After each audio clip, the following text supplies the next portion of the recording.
Hey, in this video, I'm going to show you how to build a web application in VanillaJS. This is how it will look like. So we will have a login and registration mask. And when you logged in, you see a timeline with posts and images, and you can post things, text and images to the timeline. And that's it. And you can log out. Let's get started. I open up a terminal and I'm going to say npm init -y. The -y flag says that I'm skipping all the configuration stuff.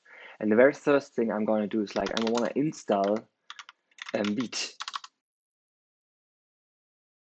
So now we have our node modules, which only include Vite. We have our package.json file, which has just a standard setup so that we can actually use npm packages. But as mentioned, we don't want to use any dependencies. We just want to build our VanillaJS application. Now we have Vite here. And to start our local web server, we need to add a script. And for Vite, this is very nice because we can just have one script that we call start, and then we just say Vite. And this Vite command is actually just running a local web server and serves a file that is called index.html. There we go. Let's just check if that works. So open up a terminal, run npm start, open the browser, and there we go. Hello world. Now we are going to add a new directory that we call source, src for source, and I'm adding my app.js file where our JavaScript code comes in. We want to build our web application in a declarative UI approach. That means we have a function that allows us to create HTML elements. So let's add a new file here to put that function in. I call it UI element. So first of all, we want to create our element actually. So we have this one, and it's not always a div HTML element. We want to change this on, but let's get started. So we just add some text and we return the element. Pretty straightforward.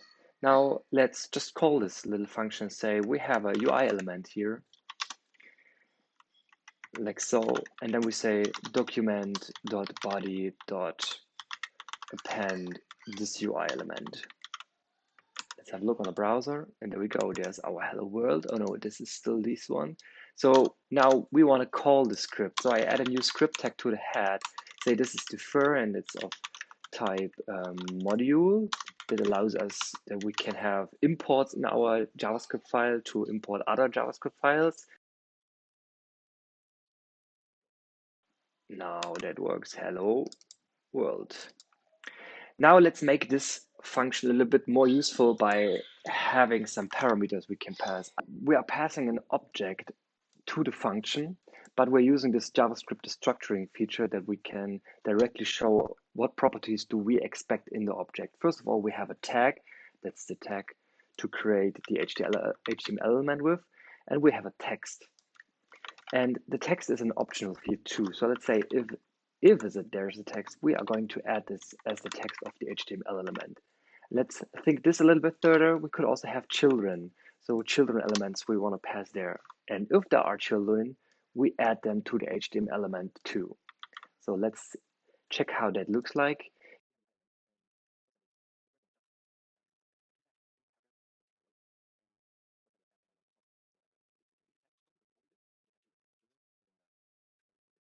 We have a UI element as our root. Then we have in there, we have a headline, and below we have a paragraph. And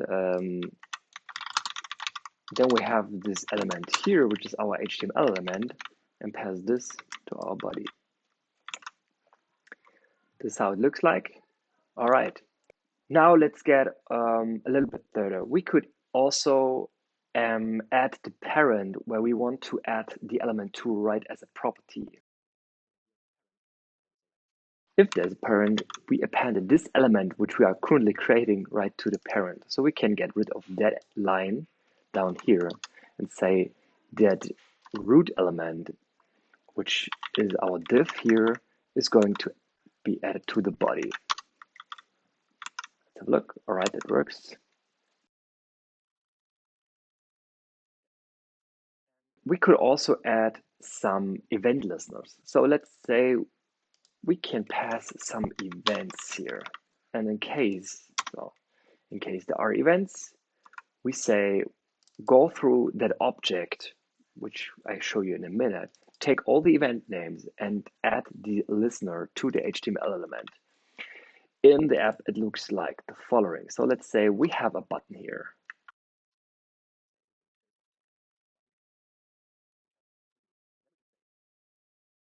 In the events object, we have a click listener that just fires an alert if we click on it. Let's have a look. So if I click it, I get an alert. Very nice, pretty easy.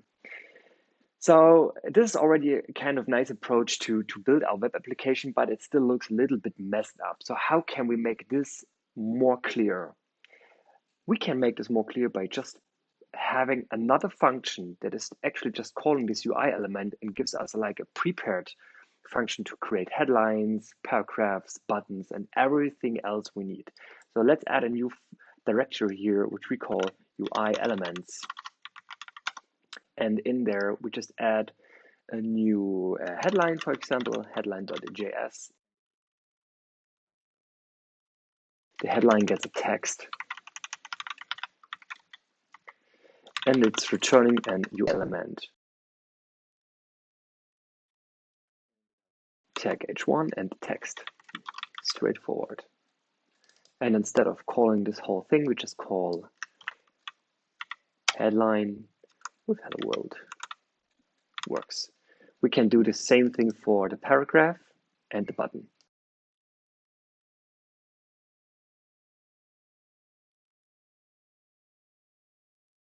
For the button, we also add the on-click listener. So we pass the text for what should be shown on the button, and then we add the event listener for click event.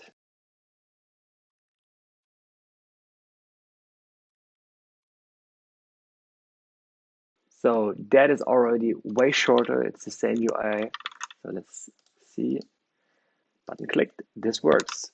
Pretty nice. Now we want to extend this with having pages and components.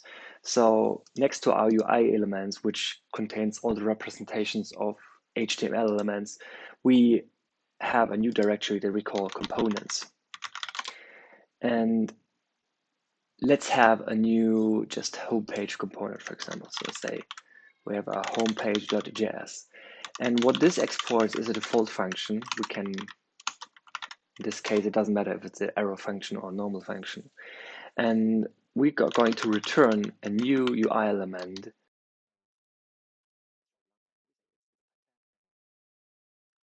We just add some fake text here.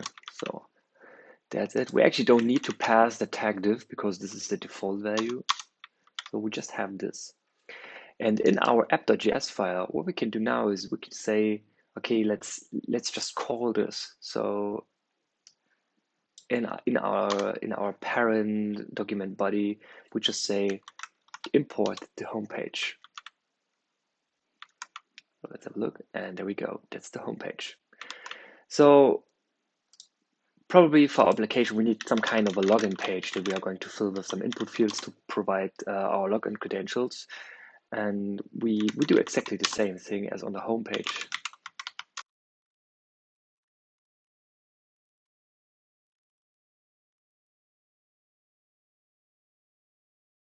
So that's the login page.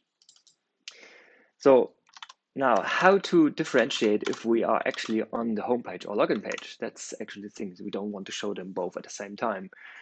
So we need a kind of a router that is actually checking the path. So if I'm going to, for example, if I'm going to log in, it shows the login page. And if I'm on the default path, it shows the home page. So let's build that little router script. So let's add a new file that we are calling router.js. Let's have this as an instance. We only need one router in our application, so we don't need to provide this as a function or class or whatever. And let's have a function we call init to say, okay, we provide some routes here. So the routes contains like which path or which page should be rendered on which path. All right. Then we store those routes here.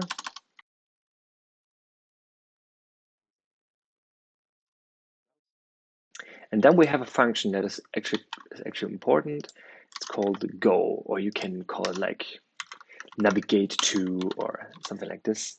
And it just takes the path to say, okay, this is the path we want to go to.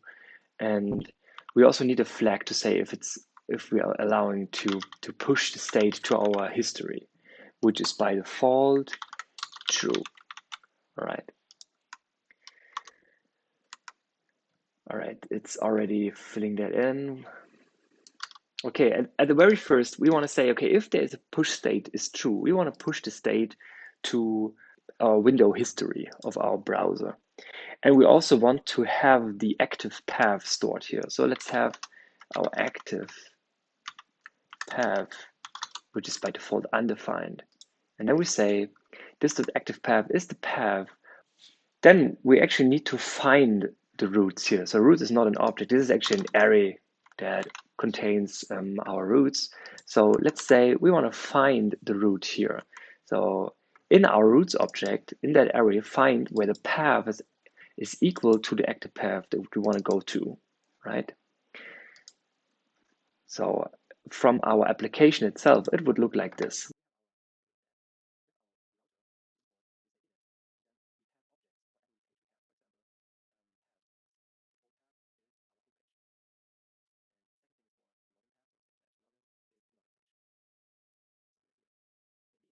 We find the root in that routes object, so which is the one we just passed to the function. It's that one. We find the one where the path is correctly to this one, and just call the page that is passed to. So it's called page, and this is a function. It's the function that comes from the actual component, the page component. So this function here.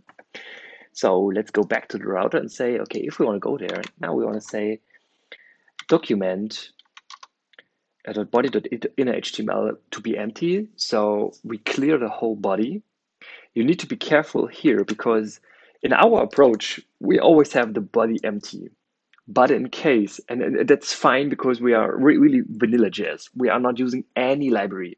But if you are using a library, for example, to show some toasts or anything like that, it might break it. Because if you clear the body, there might be elements to the body added by other libraries that are now getting removed. That's why most of the time the body is not empty and the actual app is added to a div like so.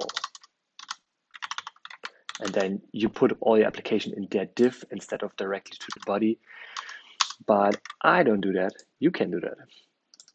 So for me, it's like I clear the body, and once I cleared it, I just add the new page to the body. So I say route page add to the body. So now on init, when we initialize our router, we say this.go window path location name, which is actually the one that is in the browser and in the URL bar. And we also need to add an event listener for the pop state event. That means that when the user is pushing the back button in the browser, that also this function is actually called, this go function is called. All right, so let's give it a try.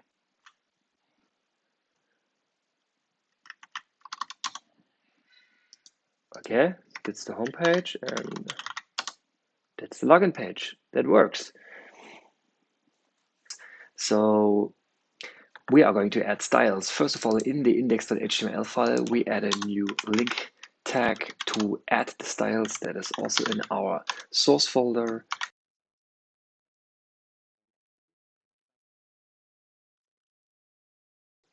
For the styles, I try to build it similar to existing frameworks like Tailwind, etc. And we have two different type of styles. We have native styles, I call this like. So probably I renamed this even to native.css, which contains all kinds of native elements, like the body itself, a button, and so on. So everything that comes right with HTML. And then we have utility classes to actually give our application a little different view. For example, we have colorization, so we have a color.css file. and probably something like sizing. So I'll have a sizing CSS file. Maybe we have more. And for the sizing, there might be something like, you know, margin bottom 4, which is just margin bottom for rem.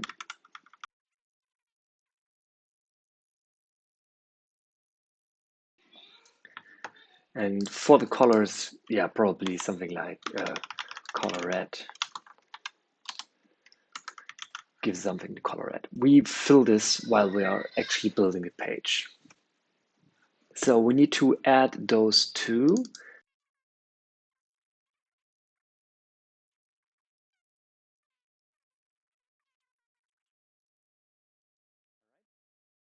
For the page we're going to build, let's have a section element on the root that actually acts like a container. So we are adding a new element here that we call section. That is just a standard section HTML element.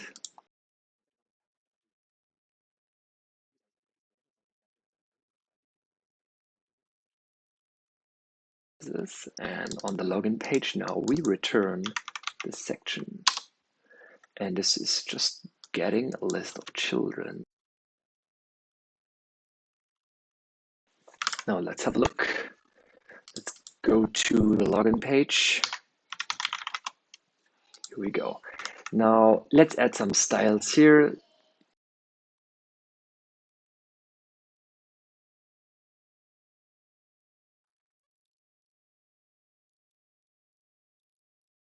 I have now variables here in my app.css file where I can say like what's the maximum width of my application, and every container in my app, it's called section. Every section is like centered, the maximum of 900. So now if I reduce this to, for example, 320, you can see it's centered here in the middle of the page. I also want to add some nice font. Let's go to Google Web Font and find a nice font.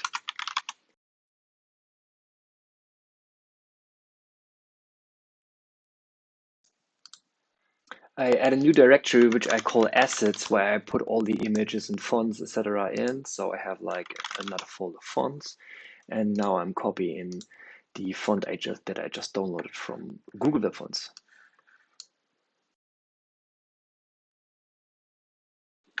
And let's add a new font.css file. So I have this one and say font.css, and I say add font face Railway, and take this from the fonts directory where it is stored in.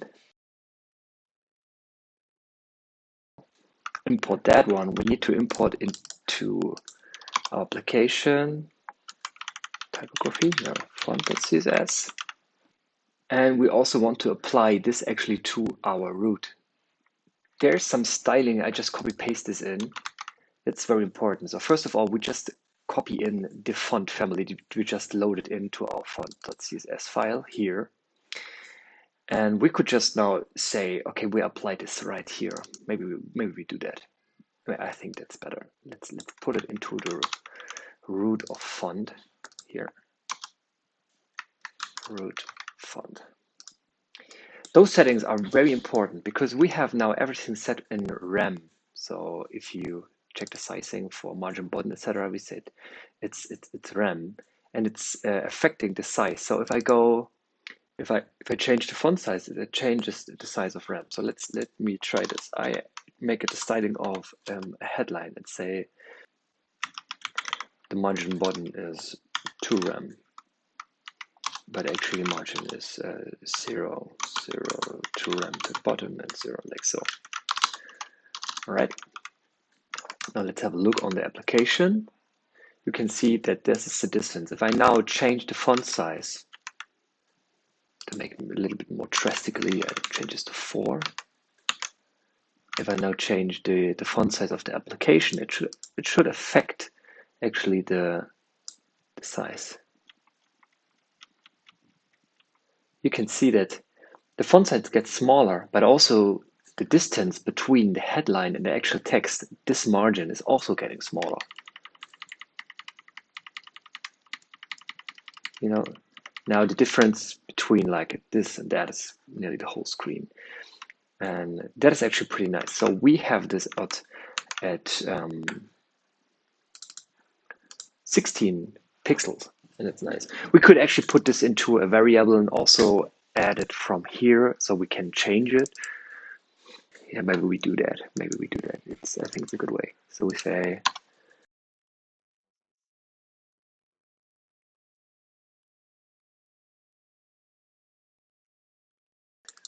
so we can change the appearance of our application right here with the font size and the container width from our app.css. Everything special comes into those files. All right. Then I need to revert this change of the headline. Okay, now we need an input field. So we add a new native element for input.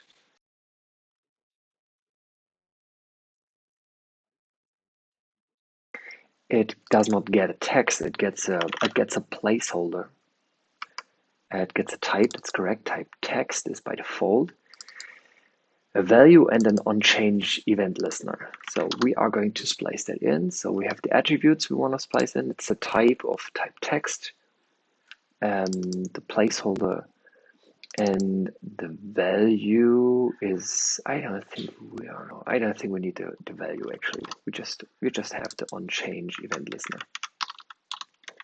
So for events, we say on input, we are calling the on-change event listener with the value itself. So this is not like we're not splicing in the native event listener. Instead, we expect to get a function here, and this is not optional. We want to have the on-change function all the time. So now let's use this right in our login page. We say, here's our input for the username.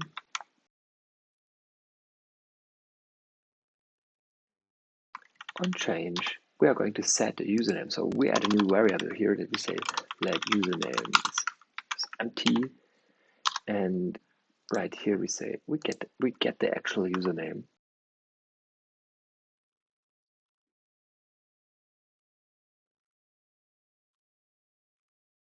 I am missing the placeholder. The attribute does not work. Let me check if we make a mistake at the UI element. We don't have attributes yet, so that's what we need. When we create HTML elements with our new function UI element, we actually need to have attributes. And we add them here. So for every attribute, we get an object, and then for every property in the attributes object, we apply this set attribute to the HTML element. Straightforward. Probably we will put this into a separate function later on, but let's see. Okay, now it's working. Now we can enter our username nicely. And probably we also want to have a label, so I add a label.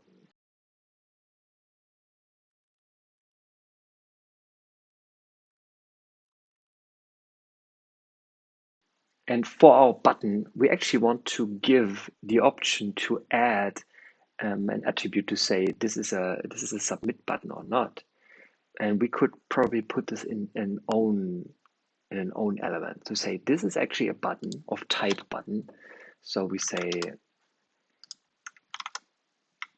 attributes. This is of type button. And then let's have another button. So I copy that whole thing and say we have a new component that's called submit button that we are using on forms. So we don't have an on-click listener here on the submit button because it's actually on the form and this, and then we need the form HTML element. So I'm adding this too. And for the form, the tag is form, of course. It does not have any text. It has the submit event. So we say on submit. And for the on submit, we already apply the prevent default hook or the prevent default thingy. So we are getting the event. and we do exactly this, but this is called on submit. All right, we're not getting a text. So I can create a new form, and for the form, I want to pass the children, so all the elements of the form as an array. So I can pass all the children, and I can say like what should be done, what should happen on submit. Let's have a look. So we have all the elements with an input, a label, and a submit button and a form. Now let's have our login page. We already have the input here. Let's add the form with the first argument of the children and the second argument with the data with the submit function. Let's put in the input field right here to the children, and we add a label on top. So we can add a label and say this should be the username, and we add the submit button below. Submit button, submit, which is then our login action. So I call this login. And all right, and probably we copy this and add the password too. So this will be password.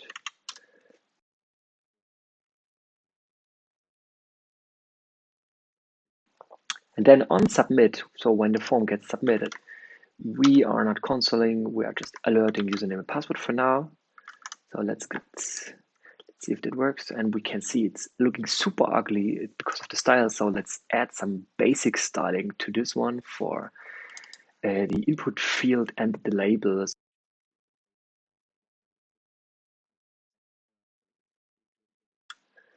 Boom, that looks nicely. And we give the input a margin button. There we go. Now, if we send this, it's empty.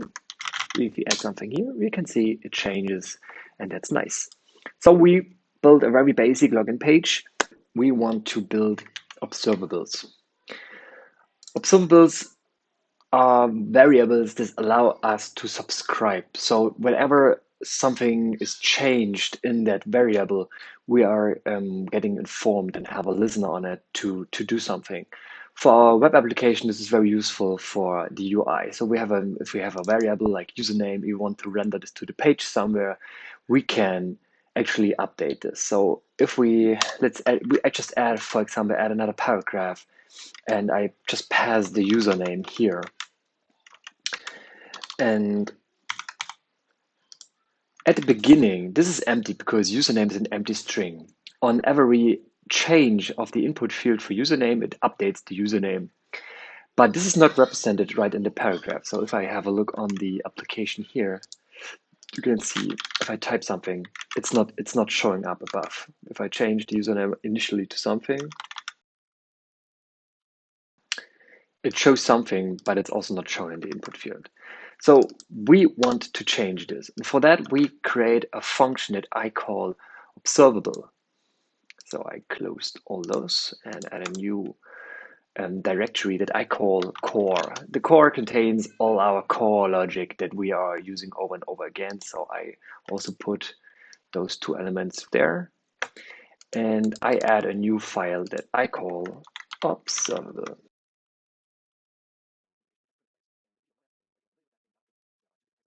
And we have our observable will have an initial value, and it has an actual value. And we are going to have a set of listeners, so everyone who is just subscribing to this observable variable, and we return an object. So we return this. We have a getter that is actually returning the value that we store inside of the scope of the method. We can change the value. So if someone comes and says dot value is equals to a new value, we check if the value changes. And if that's the case, we inform every listener, every callback here gets called. Then we have another set. It's actually the same like this one, but this time we just have a set function so that you can call like dot set to set the function, and you can subscribe. So now let's have a look on how that works on our login page. So we say username is not a plain string, instead it's an observable, like so. And instead of having the username is equals this, we would need to call username.value is equals you. And we can have username.subscribe to check, okay, do something whenever the username changes. And I just logged it to the console. Let's have a look on how that actually performs.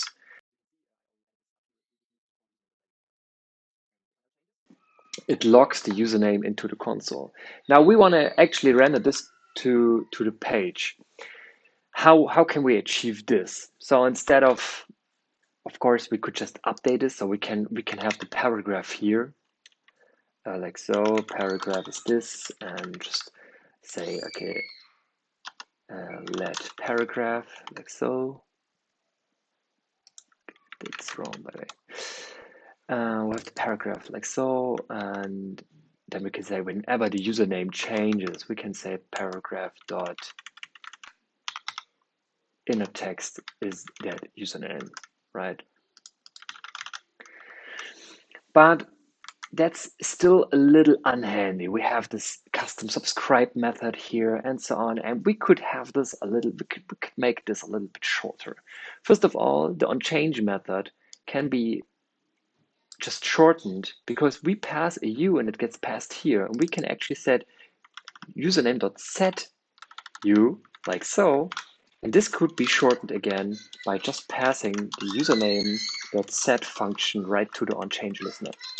So it's saving and storing this right here. That looks very nice. So if I run this, cannot set properties of undefined setting value. Let me check what that means. It's not this value, of course, it's value. And we need to inform all the listeners. Actually, we need to do exactly the same thing, like so. All right. And we could have this as a function. So let's have a function here, update.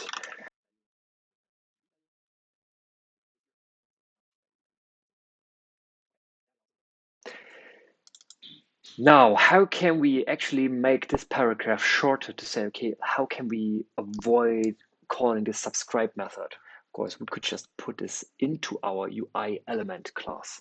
So let's go into UI element, and here we check if we get a text, and we're getting a text. And instead of just checking if it's a text, we could actually check if it's an observable.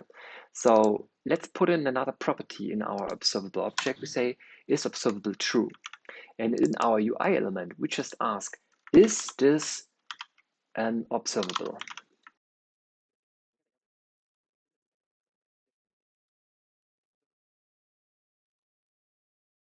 So, and in case this is an observable, we are actually subscribing right here. So we say subscribe inner text. Now let's have a look on the subscribe method, because the subscribe method currently just adds the listener. We could actually directly inform the listener here to say, all right, pass in the value. So we say set timeout. We just do this at the end of the call stack. We call this listener without any timeout, actually, like so. Okay, let's have a look into our login page. So in our paragraph, we don't need to store the paragraph anymore. We don't need to subscribe here. We don't need to set this here. We just can pass the observable right to the paragraph. And now let's have a look if that works. It works. Beautiful. And you saw initially it's undefined. So let's have a look. Why is that? So yeah, why isn't it set like this? I forgot to set the initial value. That was stupid. Now it's working. Nice.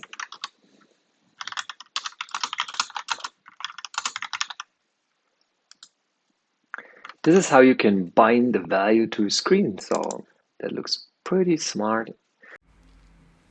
Okay, next we want to add some page switches so that we can actually switch the page inside the app. Currently it's always reloading the page, so I need to go to this home path to show the home page, and we want to change this. So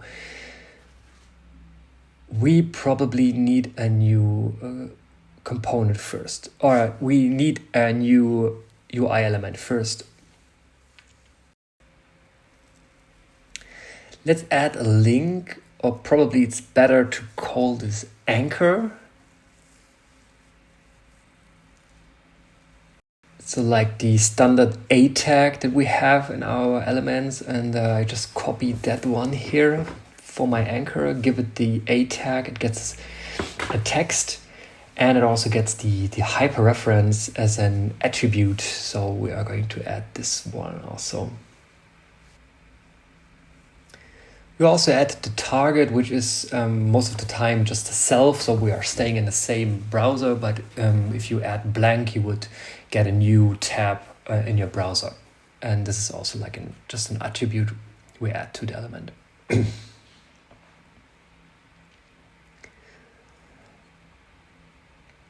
Now let's put the anchor right on the login page so that we can navigate to our homepage.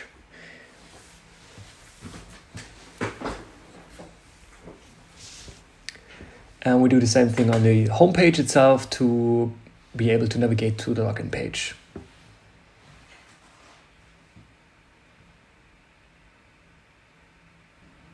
And we already have the shortcuts for our elements, so we can get rid of this UI element here and call this headline.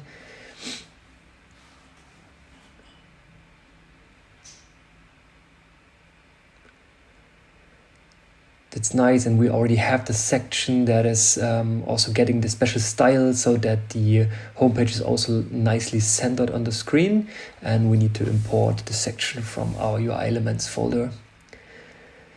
So this is how it looks like, and it works. But as you can see, it's always reloading the whole page. So whenever you go to the home page or through the login page, you can see that it's reloading the whole page. And actually, we want to stay on the page. We want to have this as a single pager. This is how it is called. And therefore, we need to create a custom component that is actually catching the event on the anchor and then calls our own navigation method, our own method that is called go in the router. So let's add a new folder here under components for all our pages. And then right next to that, we add a new directory that we call partials to contain all like smaller components like our link component that we have. And the link component is going to return a default method like all our components. But instead of using the UI element, we are using the anchor directly. So we can say, okay, let's take the anchor. We pass the text that we are just getting. And we also get the hyperreference, so the path we want to go to. And then we need to extend the anchor so that we actually are able to add some custom event handlers. So we add a config object as a last parameter here that we can actually splice into the UI element config object. So all the properties that we provide in this config object are spliced in here and also in the attributes.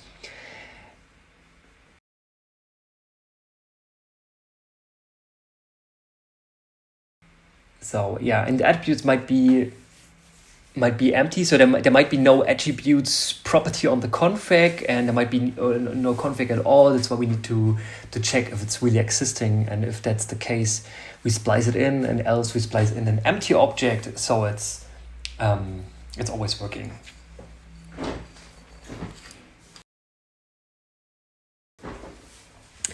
And then here in our anchor, we can actually provide the target, which is self, always for internal links, and we can add a new config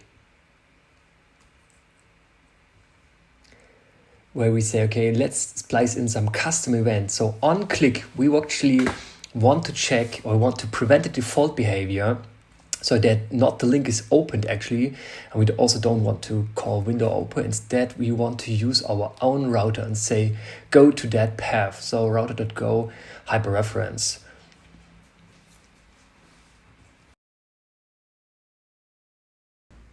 Okay, now we need to replace the link actually, to have the anchor replaced with a link and have the same setup. So we get a text and a hyperreference. And now as you can see, it's not reloading the whole page when we click the link. It's switching between the two components of the home page and the login page, but it always keeps this tab instance running. So that's pretty nice. It's not reloading the whole page. We are going to call our server API to actually log in the user. And I already have the server up and running that allows me to log in. I just need to make the request.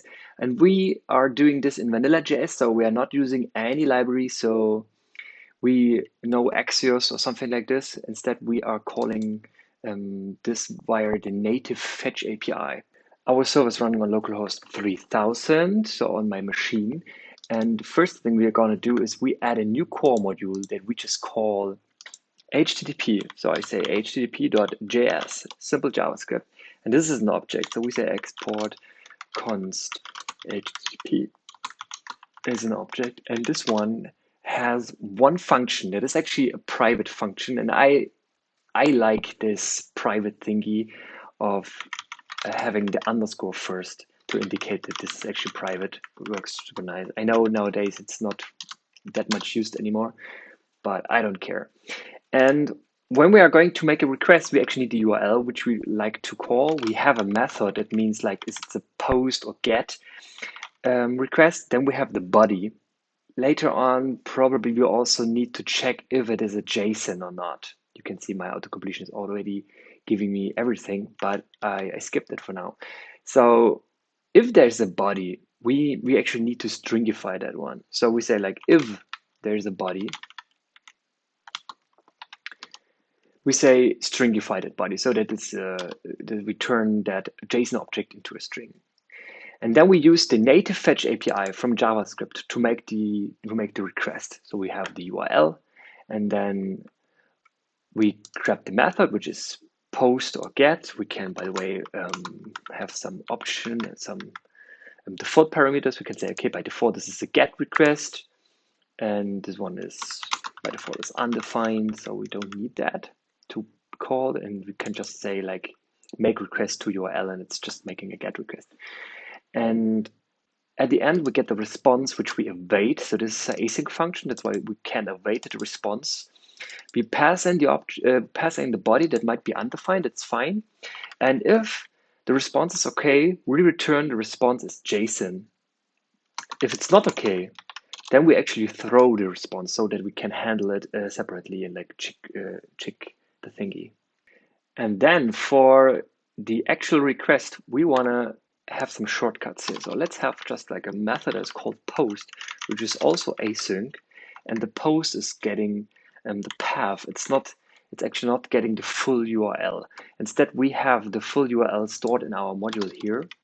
We could have this actually in a centered element, like an .env file. We are probably doing this later on, but for now it's totally fine to have this here. So we have this on our server running on localhost 3000. You can check my other video where I created a very simple Express server, how I did that. Then we create the URL. So we say new URL. This is also native JavaScript, and we can say like take this base URL here and apply the path, for example /login, and then create a URL out of it. Pass this to our make request function. We want to make a post request and put it in the body, which is the data that we want to send.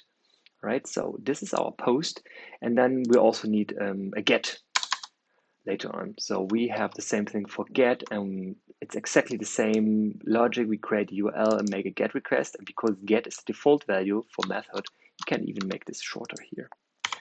All right, now let's have a look and see how that looks like in action.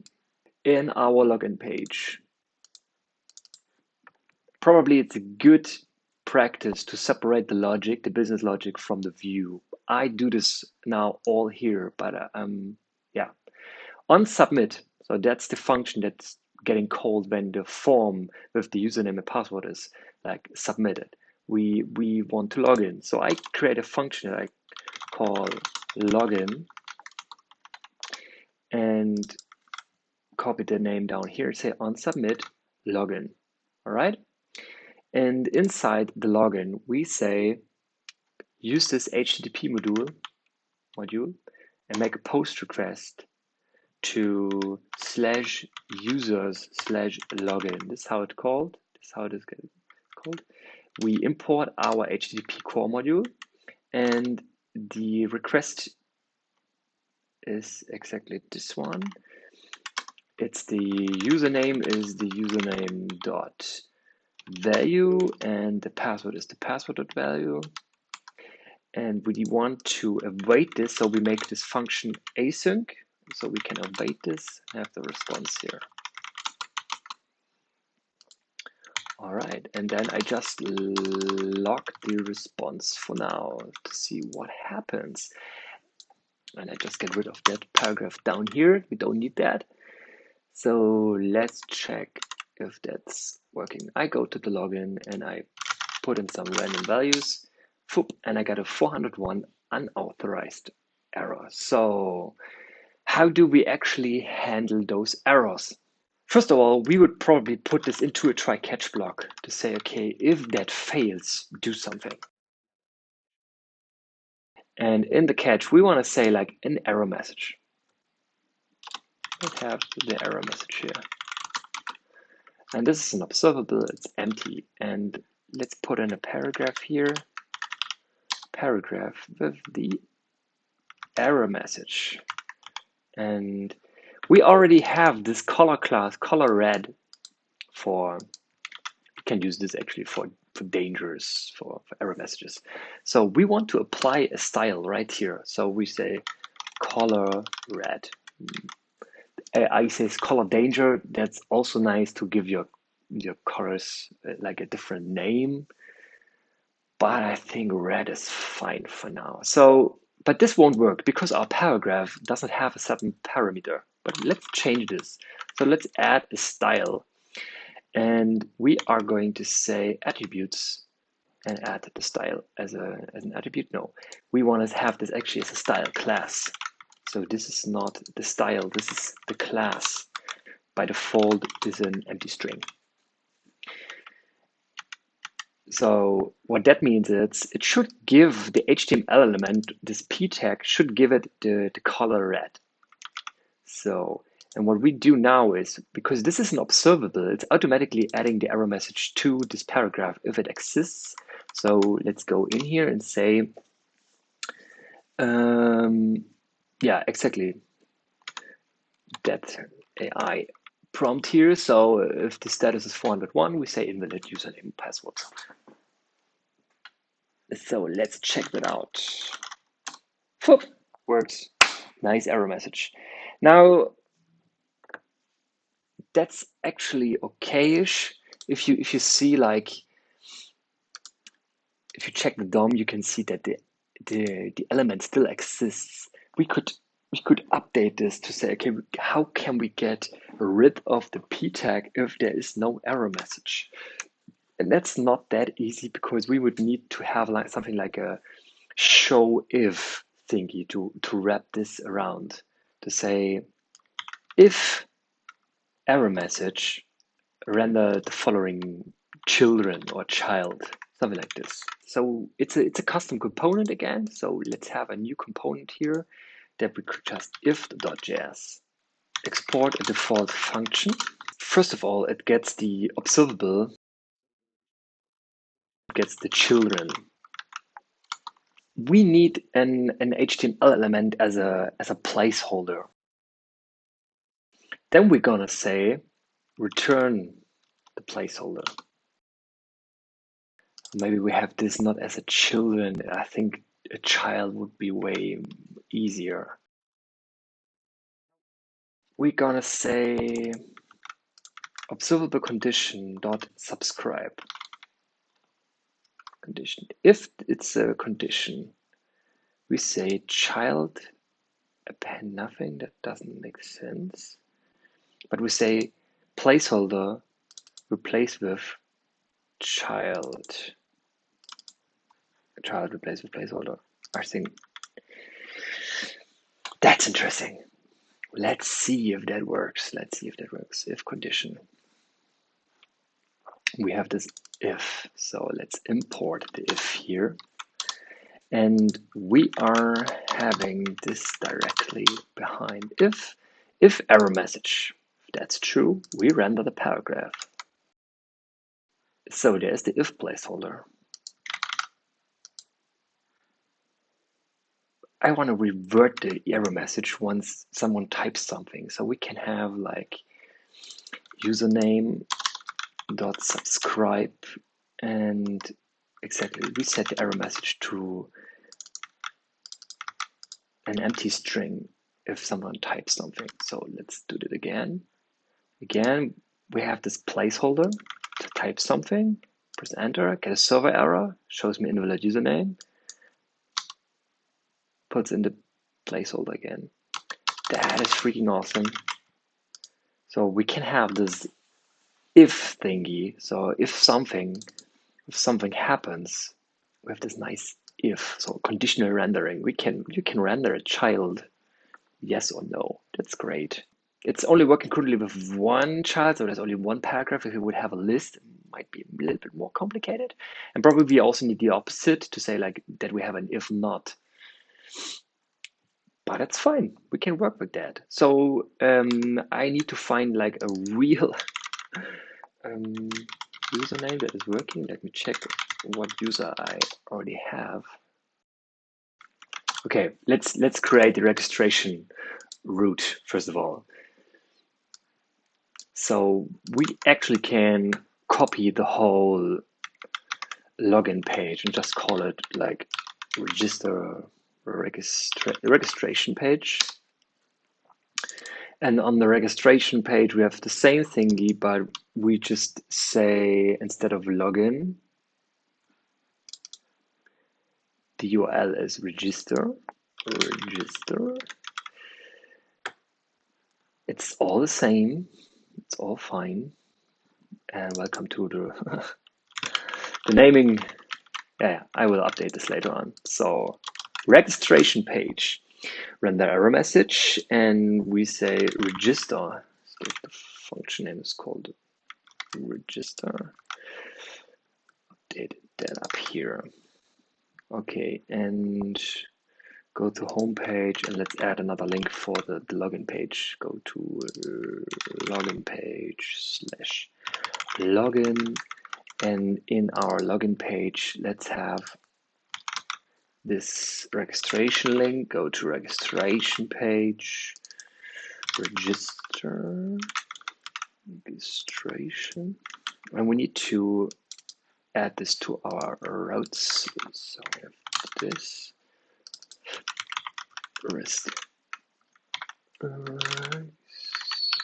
registration page. Beautiful. So let's open it up. Let's go to our registration page. Can I read something of undefined? What? Oh.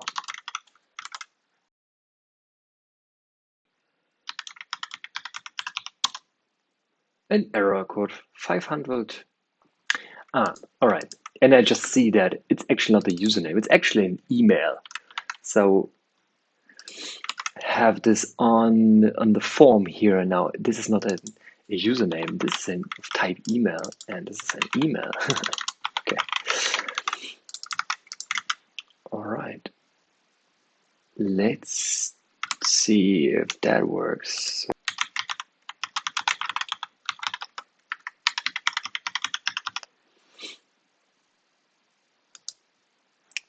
User registered. Nice. So I need to actually change this login thingy. So the button should say register or add account or something. And once the registration is successful, so right here, we don't just want to log this out. That doesn't make any sense. We don't need to respond at all, because if it's failing, we just send an error message. And if everything works, we just say router.go login. Beautiful. So let's add another one, fake2@email.com. That worked. Now on the login, we need to have, let's get the login working. For the login, we also need to rename username to email.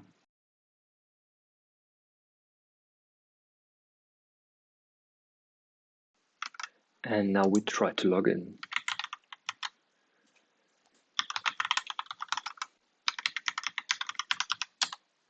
Worked! As you can see, we get our JWT back, which we can use for further authorization, and it's beautiful. Now, we need to redirect to the home page and need to store the JWT actually. So how can we do this? So there's one property called JWT in the response from the server.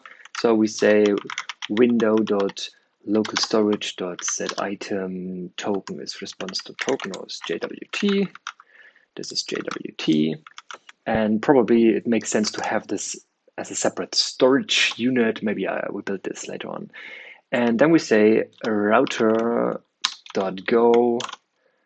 to our home page. So again, let's check that out. Say fake email, login, and there we are. And on the home page itself, it says go to login, which does not make any sense. So we need to apply one more thing, and this is like when we open up the page, we actually want to check if the user is logged in or not and go to the login page if not, right? So we need on our homepage, we remove that thingy here, and instead we have a button.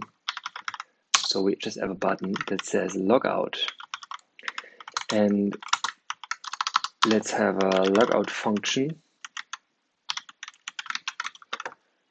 that we put up here. And the logout function works pretty smoothly. It just removes the JWT item and then it says router dot go login. All right, and that should work. So let's have a look. Foop. Now it works. But still, if I now go to my home path, I still can see the home page, even that I'm not logged in. We need to change that. So when we, in our app.js, set all the rules, we need to decide and tell the application if it's private or not. So we say protected true to say, okay, this route is protected. You need to have a login for this first. If you have like a big application, you probably want to have different user roles that you can tell, okay, for this particular page, you need to follow the user role, and then you check the user roles. But we keep it simple, and in our router, we just check if the user has that or not. First of all, we probably need like a 404. That's also correct, but we don't need to do that. We say like, if the root is protected, and there's no JWT item in our local storage, then we go to the login. So we return here and say go login. Let's have a look. Bam, already worked, I believe. So again, I open up the homepage and I always come back to the login. Now, if I log in with my fake email, I'm on the homepage and everything works nicely. All right. And next, we want to build the final steps for our application that we can actually post something. So currently I can log in with my fake email. Great. I'm Chrome. So this is my homepage. And actually what I want to add here is the possibility to post something. So to post a text and that I can see the messages. So what we need therefore is just an input field. So above that one, let's have a text area. We don't have a text area, by the way. So let's add that real quick. So I don't think that a text area has a type. And we have the input event where we trigger the onChain with the value of the text area. That works. So in our homepage, we now say, okay, use that text area with post something. That's nice. And we want to have the message here. So we say message is a new observable, which we import. And we say, okay, on change, we set the message. And then we need a new button that we just call button post. And on click on the button, that's also correct. We check if there is a message actually. So we say if there's no message, we return. And if there's a message, we send. But let's you put that message somewhere else. We just call this post message. That function is async and it has the same. We import the HTTP module and we post two messages. So we have the server up and running. I can check my other video where I create the server. After we posted the messages, we actually want to get the message. There are already some messages in the database, so that should already work. But there is one thing we need to change, and that's inside the HTTP module. Because currently it's posting something and wants to make a post request to that URL. But we need to authorize the request so that the server knows this is actually coming from a specific user. And therefore, we need to add the JWT, the JSON Web Token. We need to add this to the header. We can actually fetch the JWT from the local storage. If you remember, on the login page, we say set item on the local storage of JWT with the response JWT. And what we can do is we can say, okay, let's grab the JWT from the local storage. And if the JWT exists, we splice it in. So we now use this little trick. We check, is there JWT? If that's the case, let's put in that object that gets spliced into this header object. And if not, it's an empty object, so it does nothing. So whenever the user is authorized and makes a request, and we have this JWT, it's passing it as a HTTP header to the server, so the server knows who we are. So go back to the home page. So this should work.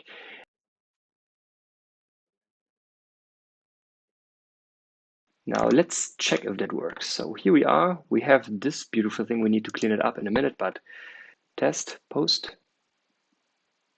Nothing happens. Post. Oh, yeah, worked. Beautiful. Message saved. Awesome. So now we need to load the items and put them in here. So let's have a list. So welcome to the homepage. Maybe we get rid of that. However, let's have a division, a div. Yeah. So let's create a new element. It's called division. In our homepage, we just say use that division, and we splice in the messages. We map this for every message. We create a new paragraph with the message content. And we need to load the messages on start. What we say is like on start. So here we say HTTP messages get, and these are the messages. So we can directly say messages.set. And now we have the issue that this is an observable. We fetch the value here, but instead of using the observable here to check that those values are changing, we use the native, so just the array. So if the messages are changing, this div is still showing the old content. So we need to listen to an update here to update the children. How can we do that? So what we're gonna say is we extend our observable implementation with a custom map function that allows us to map the values to something new. So we get this map function on here, map function, and we create a new observable. So what we do is we call on this observable where we are currently in, we call subscribe. With the subscribe method, we automatically get the value unwrapped. Then we check if that's an array. If the value is an array, we use the native arrays map function to set the value of this new observable to this new mapped values from the array. If it's not an array, we just call this map function one time with the unwrapped value, and we return this new observable. That means if I have an observable, like here, I have messages, this is an observable. I can call map on that thingy. And it means it returns a new observable here, and it calls that function here for every message. And whenever the array changes, for example, here we're loading the messages, means the message observable changes, then this map function triggers and updates all the items. We need to change one more thing. And inside the division, we pass the children to this UI element thingy. And the children thingy currently is just an array. So we need to again check if that is an observable.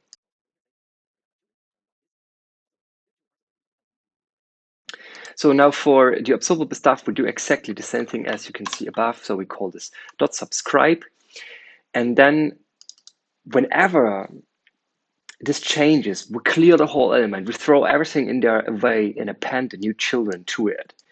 This has some drawbacks because it, of course, re-renders all the items in the list, but I don't care. So we don't care. We can optimize this later on if we want so. And probably we put this into a separate function to have it more clearly. Could have a function down here to say handle children.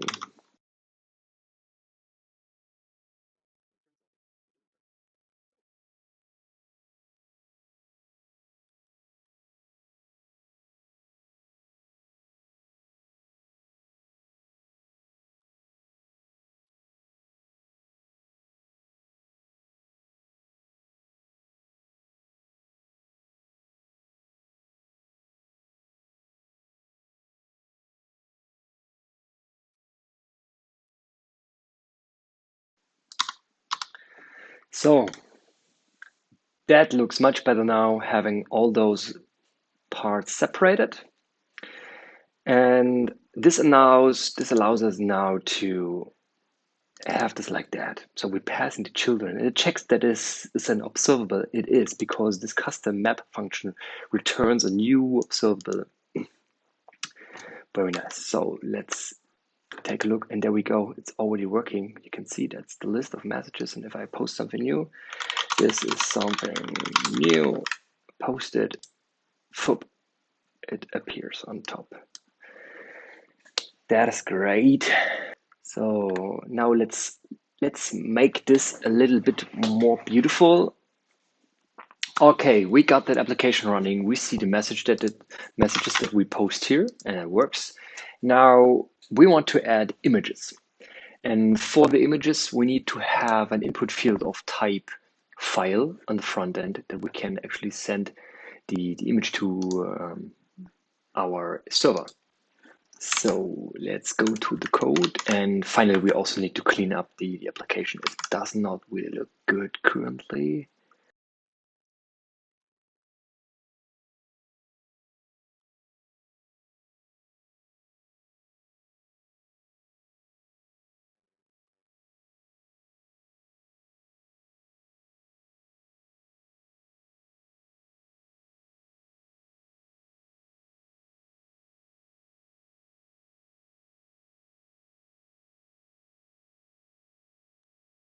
Okay, so now we have some basic styling.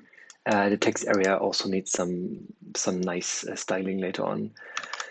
Probably let's add some styling here too.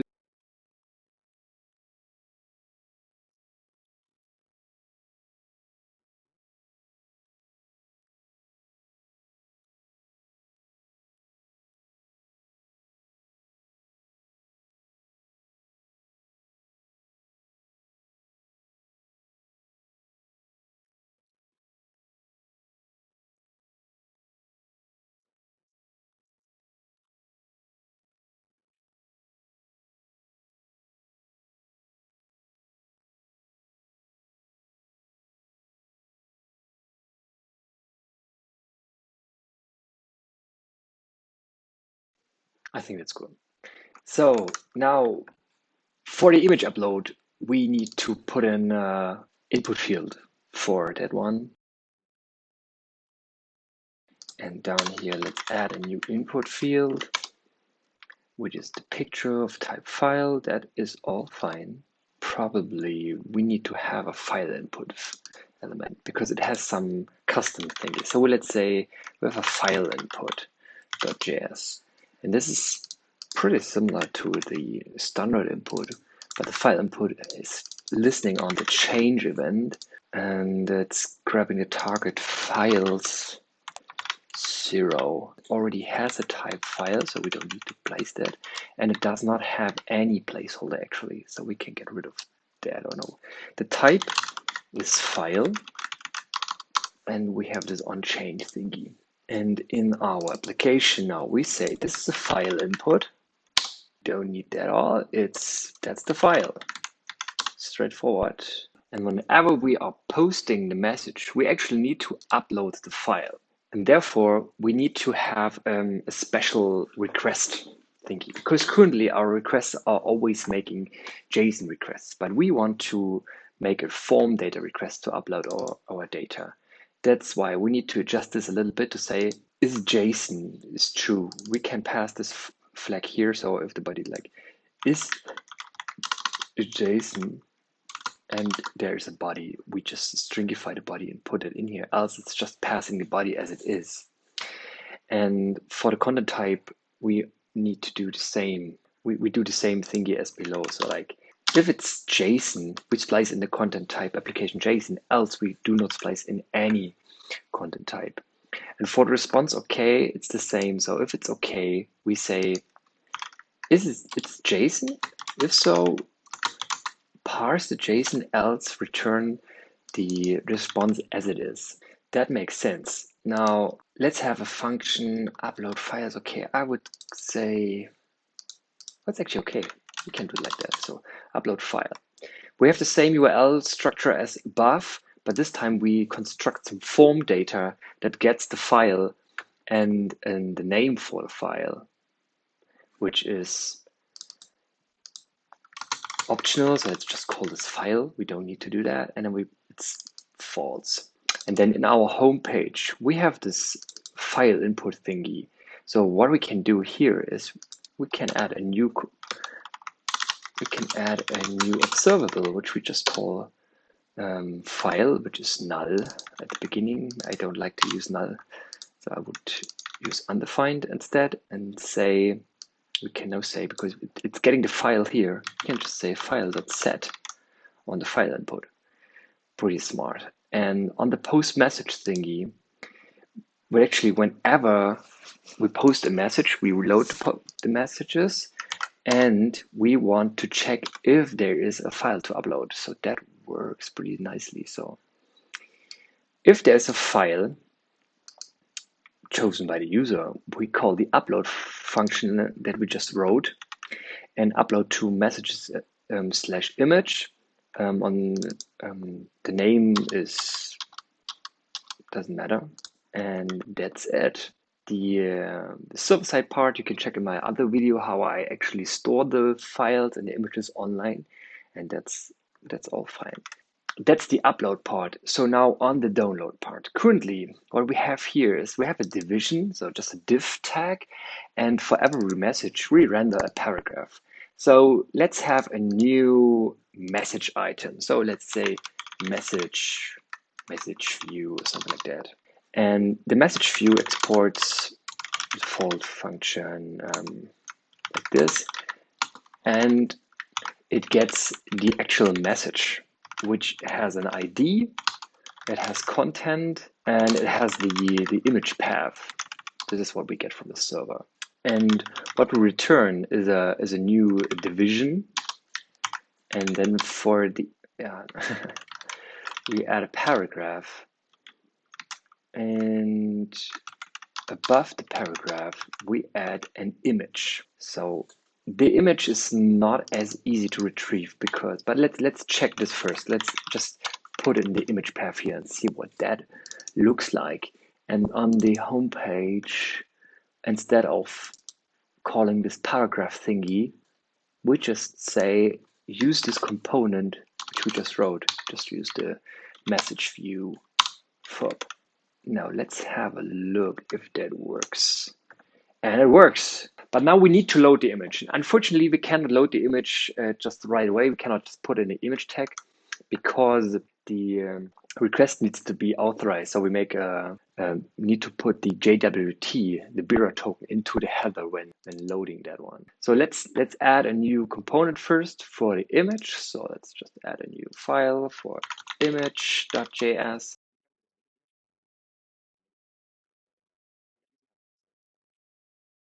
In our message view, we say this is actually the image. And we want to load the image. So we have a function here that is async. We say load image. And then we say when this is constructed, we just load the image. Fine, but we get the response from the API. So we say await http.get messages ID image, and false for this is not a JSON. So we place in is JSON as a parameter.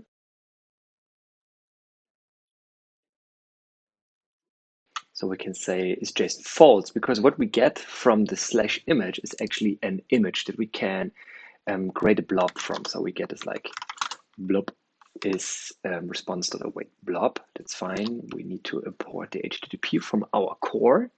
And then what we say, we need to set this image source. Now there are now two ways. We could have the image here like that. So let image, and then just have the image like so.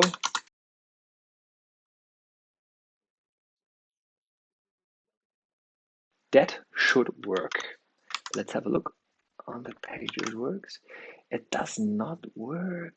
I get a 500-ish error because okay, it's actually loading the images, but not every message has an image. But we need to check here that we are not just loading the image only, so only if there's an image path.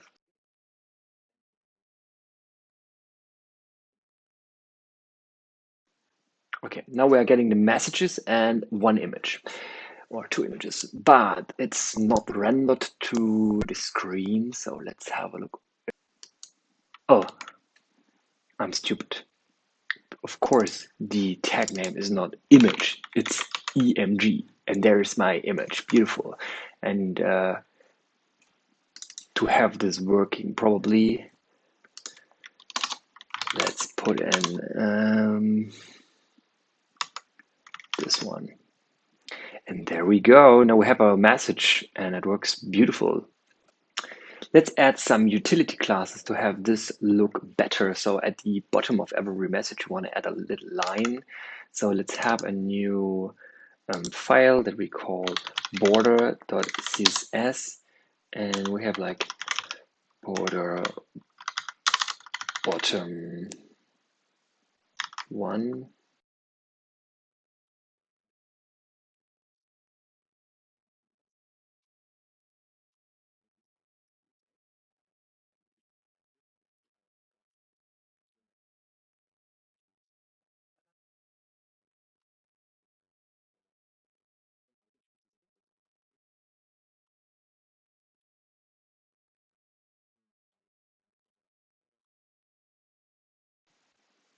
That's cool. And let's have also like margin bottom eins.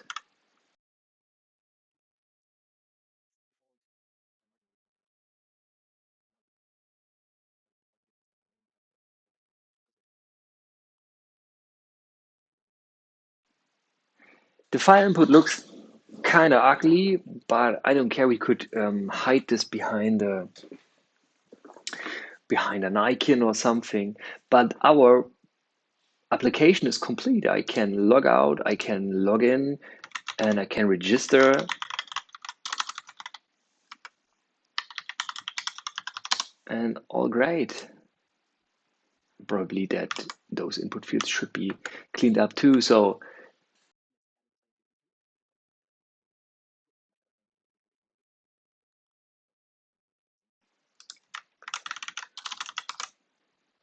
go to login page, go to registration page. Beautiful.